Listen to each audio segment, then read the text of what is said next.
నమస్తే న్యూస్ 24 తెలుగుకు స్వాగతం. నా పేరు శ్రీలత. వార్తలోని ముఖ్యాంశాలు ఇప్పుడు చూద్దాం.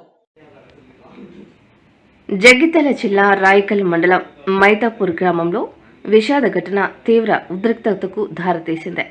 మైతాపూర్ ప్రభుత్వ జిల్లా పరిషత్ ఉన్నత పాఠశాల ప్రధానోపాధ్యాయుడి వేధింపులు తట్టుకోలేక 10వ తరగతి విద్యార్థి దుగ్గిళ్ల అక్షయ్ ప్రాణాలు తీసుకున్నాడని ఆరోపిస్తూ గ్రామస్తులు నిరసనకు దిగారు. అక్షయ్ కుటుంబానికి న్యాయం చేయాలని డిమాండ్ చేస్తూ గ్రామస్తులు కోరుట్ల రాయకల్ ప్రధాన రహదారిపై బైఠాయించి నిరసన చేపట్టారు. దీంతో ప్రధాన రహదారిపై కిలోమీటర్ల మేర గంటలు తరబడి వాహనాలు నిలిచిపోయాయి. ట్రాఫిక్కు తీవ్ర అంతరాయం ఏర్పడింది. మండుటెండలో వాహనదారులు తీవ్ర ఇబ్బందులు ఎదుర్కొంటున్నారు. ఈ ఘటనపై యాదవ సంఘం జగిత్యాల జిల్లా వ్యవస్థాపక అధ్యక్షుడు గణవేణి మల్లేష్ యాదవ్ తీవ్రంగా స్పందించారు. ప్రధాన ఉపాధ్యాయుడిని వెంటనే ఉద్యోగం నుంచి తొలగించి కఠిన చట్టపరమైన చర్యలు తీసుకోవాలని ఆయన డిమాండ్ చేశారు. అలాగే బాధిత కుటుంబానికి ప్రభుత్వం తక్షణ ఆర్థిక సహాయం అందించాలని కోరారు.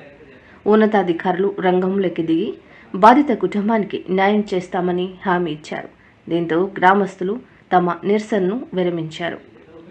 ఆ మానసిక క్షోభను బయట వారికి చెప్పుకోలేక చిన్న పిల్లవాడు ఆయనకు ఎందుకంటే బుద్ధిమాంద్యం ఉంటుంది. వాళ్ళు ఏంటంటే చిన్న పిల్లలకి ఇప్పుడిప్పుడే మైనర్ బాలుడు కాబట్టి వాళ్ళకి చదువు అనేది ఇప్పుడిప్పుడే నేర్చుకుంటారు కాబట్టి ఈ విద్యా బుద్ధులు లేదు కాబట్టి హెచ్ఎం గారు ఏదైనా తప్పులు ఉంటే వారిని సరిదిద్దాలి తప్ప తల్లి తల్లిని పిలిచి బుద్ధులు చెప్పాలి తప్ప ఆ పిల్లవాడిని మానసిక క్షోభ గురి చేసి చచ్చిపోయే విధంగా గడ్డి మీద తాగే విధంగా ప్రేరేపించి ఇలా ఈ మైతాపూర్ గ్రామం చేరినటువంటి హెచ్ఎం మోహన్ గారు అనేక విధాల ఇబ్బందులతో మరి మా వాడ విద్యార్థి మైనర్ బాలుడు ఇవాళ మానసిక క్షోభను భరించలేక ఇలా గడ్డి మీద ఆగి ఆత్మహత్య చేసుకుంటే ఇలా 15 రోజుల నుంచి హాస్పిటల్లో ఉంటే కనీసం ఈ హెచ్ఎం గారు పరామర్శించలేరు, కనీసం స్పందించలేరు. ఇలా నిన్న ఆయన మరణించడం జరిగింది. మరి ఇలా ఒక్కటి మేము చేస్తా ఉన్నాం.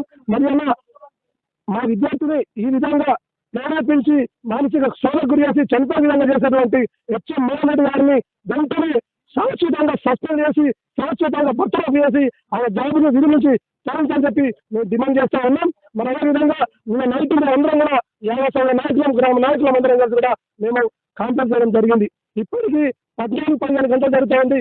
కనీసం ఎఫ్ఐఆర్ క్యాబ్ కూడా మాకు పోలీస్ శాఖ నుంచి రాలేదు. మరి ఈ హెచ్ఎంలో కనీసం కస్టమర్ తీసుకోలేదు, కనీసం అరెస్ట్ చేయలేదు. ఇలా ఈ ప్రభుత్వం కూడా నిమ్మకు నీరెత్తినట్టు, అధికారులు కూడా నిమ్మకు నీరెత్తినట్టు ఇలా ఆ అధికారికి మొత్తం కలిగినట్టుగా మాకు అనిపిస్తా ఉన్నాం. కాబట్టి ఇలా గ్రామస్తులందరూ సహకారంతో మా విద్యార్థులు, యువకులు, యాదవ సంఘ నాయకులు అందరూ కూడా ఇలా రోడ్డు మీద కూర్చుండి ఆ బిడ్డకు న్యాయం జరగాల. ఇలా మా విద్యార్థికి ఆపద వచ్చి కష్టం వచ్చి చనిపోయాడు. రేపు పొద్దున మీకు కూడా పిల్లలు ఉన్నారు, మీకు కూడా కొడుకులు బిడ్డలు ఉన్నారు. మరి వాళ్ళు ఇదే పరిస్థితి వస్తే ఎట్లా? కాబట్టి దీన్ని ఖచ్చితంగా అధికారులు, అదేవిధంగా గ్రామ ప్రజలు, యువకులు ప్రతి ఒక్క తల్లి తండ్రి పేరెంట్స్ స్పందించాలా. రేపటి మన పిల్లలు మనకైతే ఇలా కుటుంబం రోడ్డులో పడ్డది. కనీసం రాబోయే తరుణంలో రాబోయే రోజులలో ఈ అన్యాయం మరో విద్యార్థి జరగకుండా మనందరం కూడా కలిసినట్టే ముందుకు పోయి హక్కులను కాపాడుకునే తెలియచ్చు. ఖచ్చితంగా వెంటనే హెచ్ఎం గారిని ఇలాంటిగా కస్టమర్ తీసుకొని అరెస్ట్ చేసి కస్టమర్ తీసుకొని చెప్పి మేము డిమాండ్ చేస్తున్నాం. శాశ్వతంగా ప్రభుత్వం డిమాండ్ చేయాలా. ప్రభుత్వం మేము ఖచ్చితంగా డిమాండ్ చేస్తాను. భక్తుల అభ్యర్థి విధించి చరించకపోతే మేమందరం రోడ్డుకి ఇలా ఖచ్చితంగా బయట జిల్లా కేంద్రంలో కలెక్టర్ ఆఫీస్ ముట్టించని చెప్పి తెలియచ్చు. మేము హెచ్చరిస్తా ఉన్నాం. బాధిత కుటుంబం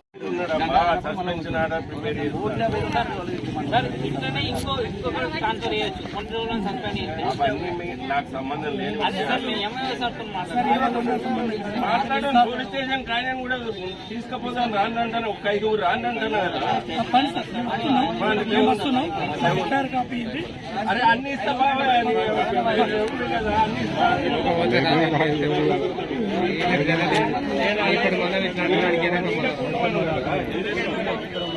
లేదు ఇక్కడ కలలేదు.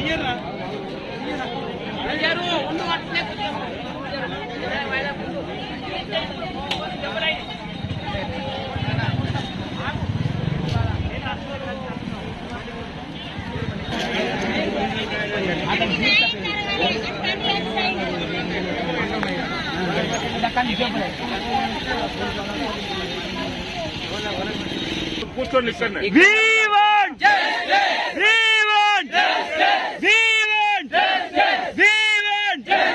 రావాలి రావాలి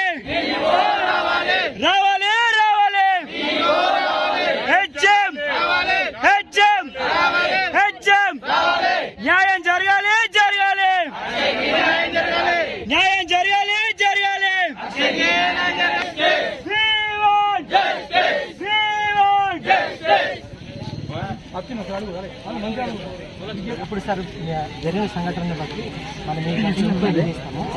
ఎంక్వైరీ తప్ప రైట్ అనేది తప్ప రైట్ అనేది చేసిన తర్వాత సస్పెన్షన్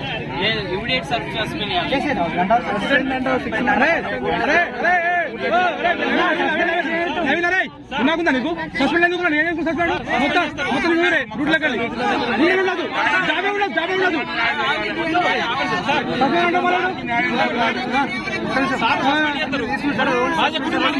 మళ్ళీ ఎక్కుతాడు సస్పెండ్ నాకు అర్థం కాదు మొత్తం పోవాలి మరి సస్పెండ్ వద్దు చెప్పండి అన్న తెలిసిన తర్వాత మీరు సస్పెండ్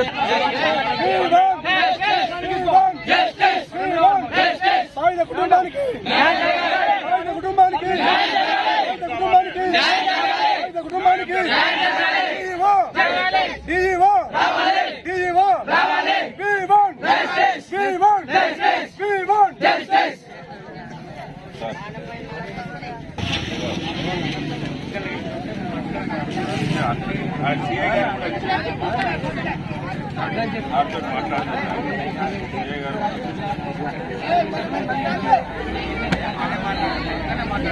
ఏం మాట్లాడుతారో ఆయన కూడా వినిపించమంటారా?